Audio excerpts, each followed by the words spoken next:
Bismillah ar-Rahman ar-Rahim. Assalamu alaikum wa rahmatullahi wa barakatuh, and welcome to the series, The Cross Questioned. Inshallah, we are going to be looking at how we can see from the pages of the Bible that the crucifixion is in fact something that cannot be relied upon in the text itself. But we're on our way to proving that. It's going to take a long time to get there because we have to do this thoroughly. But inshallah, we've been looking at other interesting things along the way. For example, we have been looking at how the books came to be put together that we now find in the pages of the Bible, how they voted on the books, how the books were put under a table similar to this.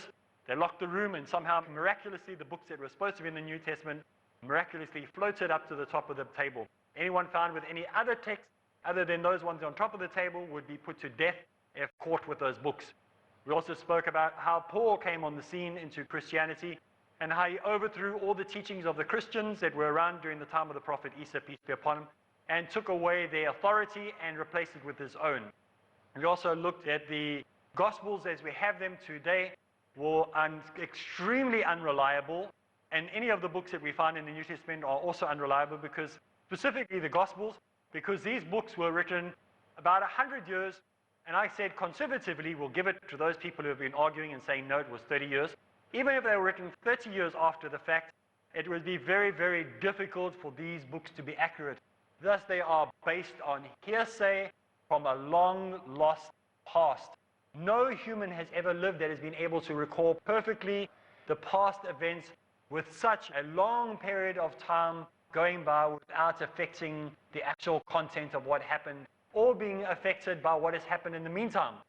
Imagine, for example, if you're a supporter of cricket and Australia played a game of cricket and one of the people in the match was caught for rigging the game. In other words, he'd been involved in gambling or something. Even when you talk about Australia 20 years later in the future, if you're an Australian fan, you're going to try to ignore that event and make sure that you never bring it up. But if you're from India or South Africa or whatever country is playing them, you're going to say, and we're going to be playing Australia today, the country that was caught with being involved in whatever scandal it was. Because you've been influenced by the events that have taken place in that period of time. So it is very, very, very difficult. There is no human that has ever lived that has been able to not be influenced by what happened in the time between from when it happened to when he records it. Even the history of your own government. Think of your own countries, your own government. You'll be able to say, yeah, that actually happened. I remember that happening in my country. Because we are not able to do that. We just aren't that not polluted. You see, the oral evidence that we have or will have will always be polluted by great distances of time. The longer the time period, the more likelihood that that information will be polluted. And this is why we find that many people in the world, especially evangelists, will try not to tell you about the period of time that it took for a book to be written, because they know that your logical brain will say, this has probably been polluted. There is no reason why the evangelist should be expected to escape this natural tendency of doing exactly the same thing, because we would do it. There are two factors made very clear while there is a vulnerability in the fact that information passed from such a long period of time will be polluted. And this actually comes to, this is what I'm going to be quoting you is from a person in South Africa who gave these two reasons. And he said that there are two factors made that are particularly important why people will have information over a long, especially oral evidence over a long period of time being polluted. And he's a South African, his name is Jacques Verster. And he said, first, the very nature, the mere fact, the main reason that because the language is mostly of an oral nature, it wasn't written down, there is a vulnerability of the information that is being brought to be influenced by contemporary color. In other words, by, like we said in the beginning, whatever's happening around you, because it's of an oral nature, because it's a verbal transfer, it's not been written down, it's not been recorded on tape, nobody had a video camera to video it at that time or take a snapshot, there is a great chance that the source will be influenced by its surrounding. And then he also says, secondly, that because of the extraordinary rapid, radical development which transformed this infant church during the decades that it started, that it separated the actual gospel, what was really being said, from what Jesus, peace be upon him, was saying, and from what the early church was doing. So this made it very difficult for the writers to understand how things had been done before these changes occurred. Because it developed so quickly, it became very difficult for them to understand what was going on in all different parts of the religious community at the time. If you see a book is transferred at a very slow rate, it's more easy to find out, did this really happen, to cross-question, to ask people, to double-check. This is what happened with a number of the hadith, is that they'd be double-checked, they'd be checked for credentials, they'd want to have a lineage for it. Who did the narration? What is the chain? There's none of this when we look into Christianity. There is no chain that we can say, this bloodline can be checked, or this person's credentials can be checked. There's nobody. It's all written by a person, whoever it might be. There is no chain that we can follow. And this is why Islam is very different. When a narration is made, we can follow the line. This person heard from that person, who gave it to that person, who lived in this village, who was a cousin of that person, who was the sister of this person. A very easy chain to be able to be investigated, not only in this time, but in that time. But we find that doesn't exist.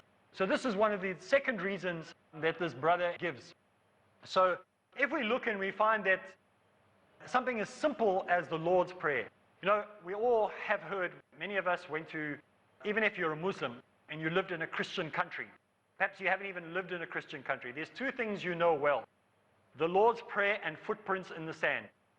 Those are the two things you'll know about Christianity. Those posters that have the person's footprints walking into the ocean, and you see only one set of footprints, and the poem that's written there, which also has nothing to do with Christianity, but it's one of the most famous things. And the second most famous thing is the Lord's Prayer.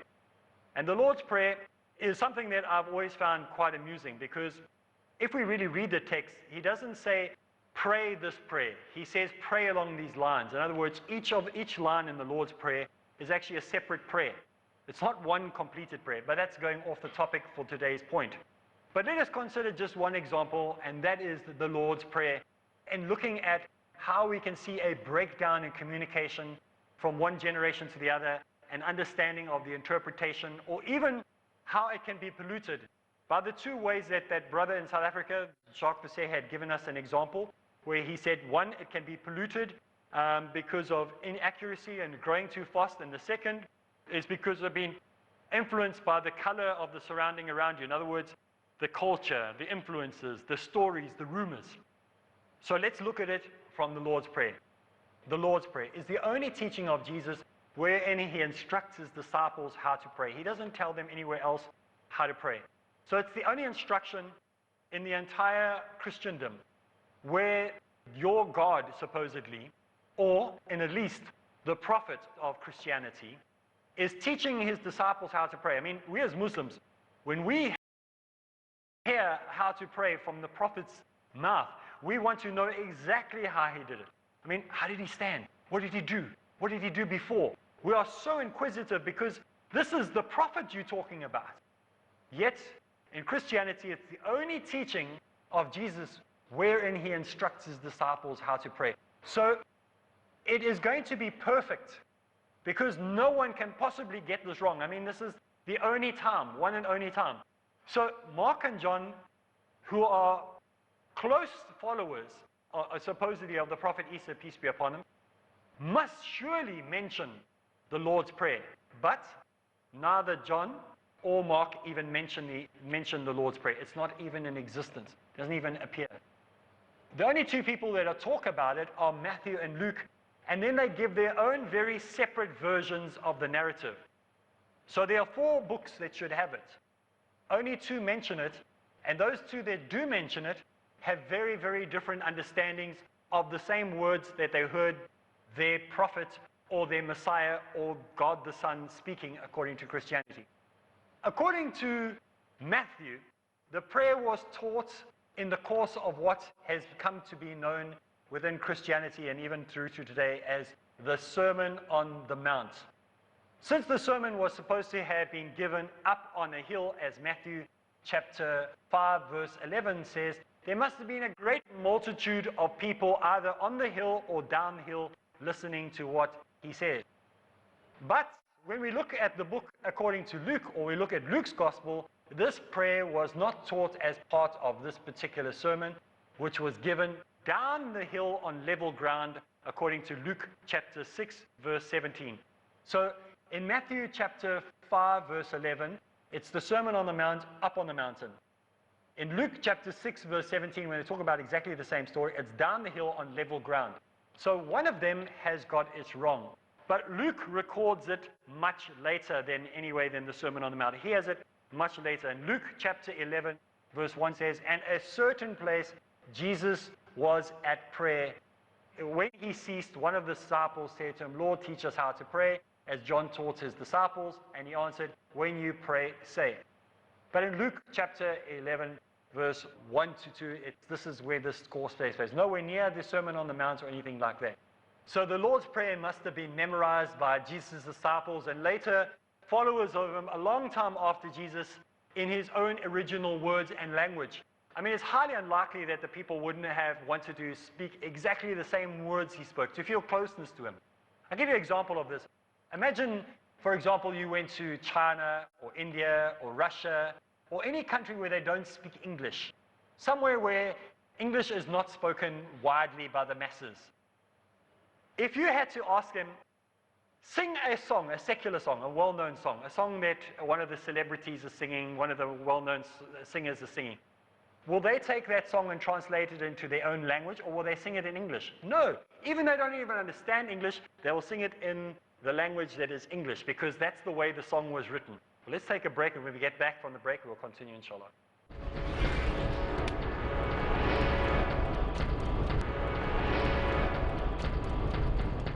Assalamu alaikum rahmatullahi wa barakatuh. Bismillah ar-Rahman ar-Rahim. Welcome back.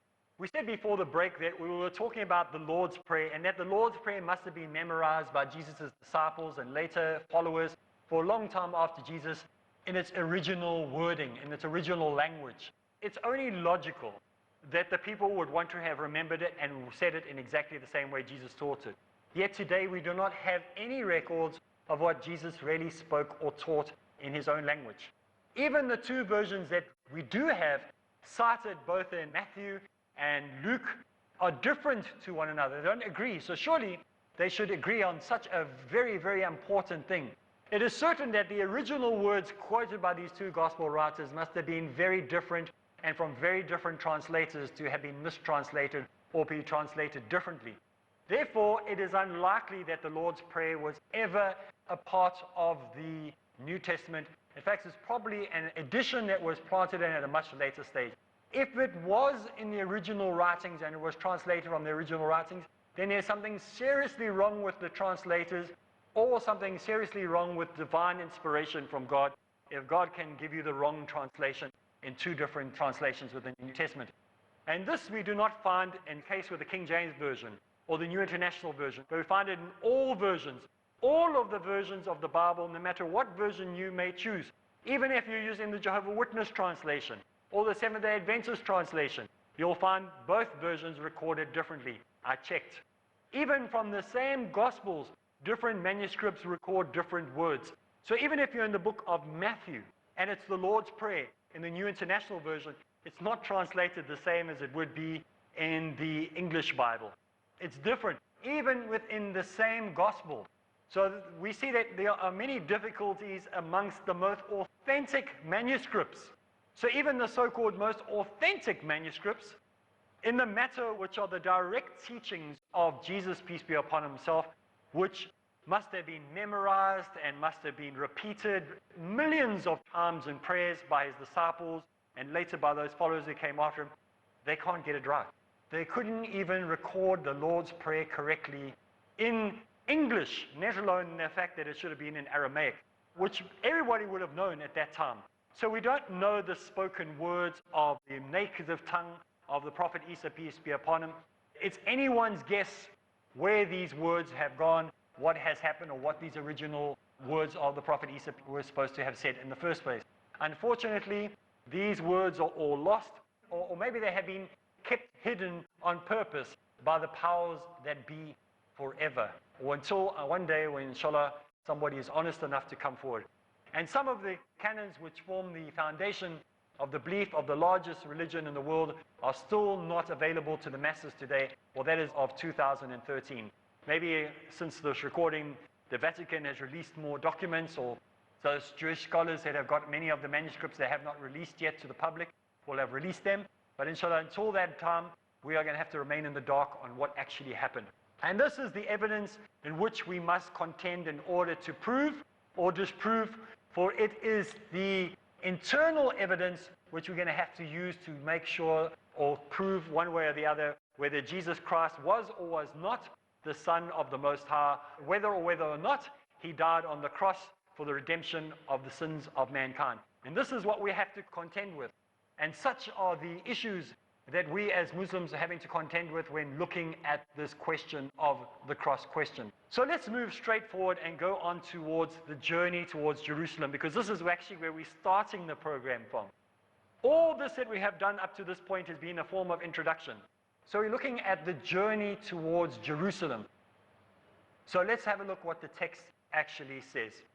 It says, and they were in their way going towards Jerusalem, and Jesus went before them.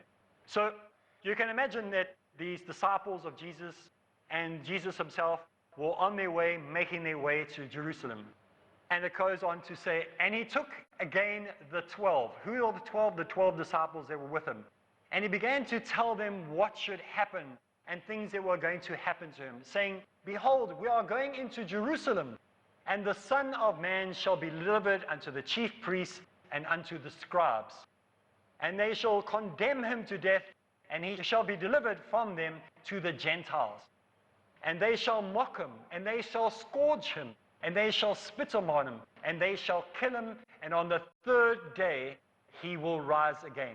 This is according to Mark chapter 10, verse 32 to 34, found in the King James Version.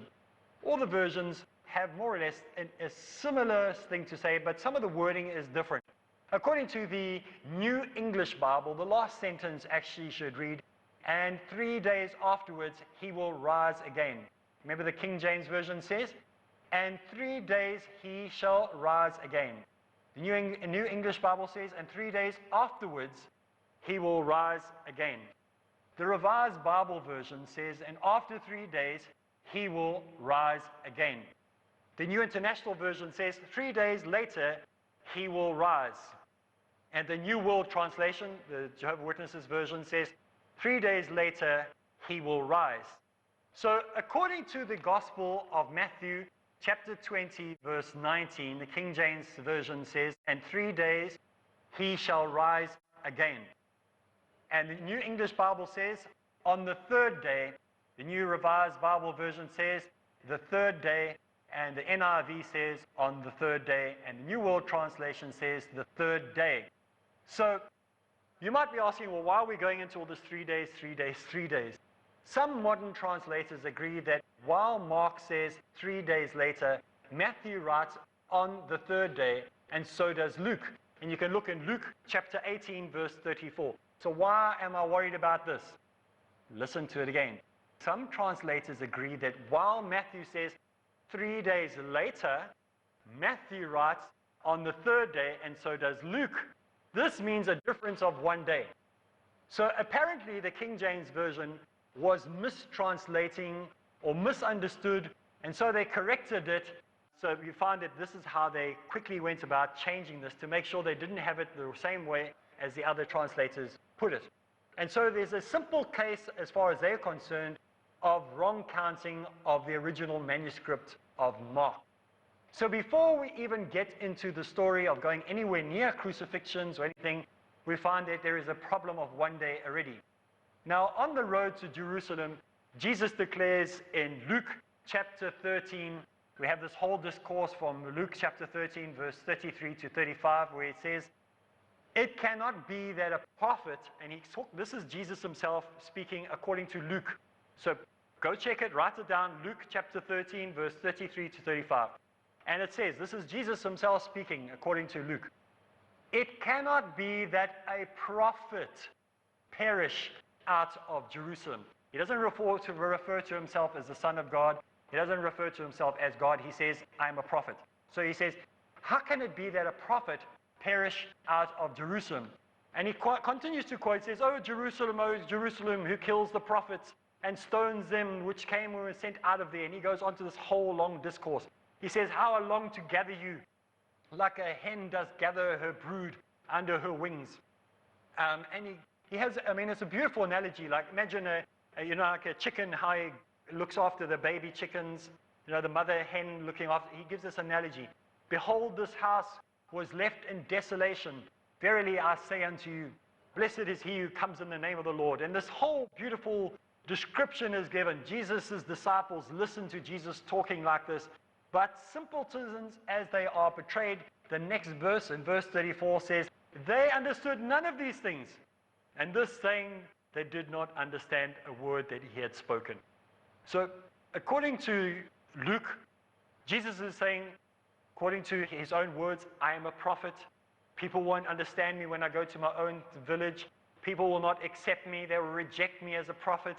How I long to bring all my people together as a chicken would like to bring together her chicks. And he goes on to this whole discourse, and he says that when he said these things to the disciples, that he is going to be crucified, that he is going to die, that he's going to be rejected by the people he lives with, how he would like to bring his whole people together. The disciples that were sitting there were looking at him blank and goes, huh? What language are you speaking? None of them understood. It says none of them understood a thing that he was saying. So the New Testament tries to make out in the book of Luke, especially in Luke chapter 18 verse 34, that they were simpletons. They were not the brightest spark. So there was some type of problem here. Now, is it likely that these people were as ignorant as they are depicted? This is where we get the fingerprint of Paul. Because here we can see Paul's influence. Remember, Paul is trying to be a person who is coming to take over from the disciples. He's trying to make the disciples look pretty ignorant, so that he is the superior one, because people are going to ask in the future, why didn't people follow the disciples? Why did they follow Paul? Surely the disciples should have been followed. They were the first generation. But if he can write them into the pages of the New Testament as imbeciles, as ignorant, as not being very smart, then people will follow Paul. Think, well, Paul's intelligent. I mean, he was studying to be a theologian. He was going to be a Pharisee. He should be listened to. So the more we see his fingerprint in the New Testament, the more we see what his motive was, what he was planning, what were the thoughts behind it. Anyway, we're going to look at all those things. It's very interesting. We're getting to the interesting stuff now. We're getting into the meat. So make sure you tune in next week. Same place, same time. So for me, Areeb Islam, until next week, Assalamu alaikum wa rahmatullahi wa barakatuh.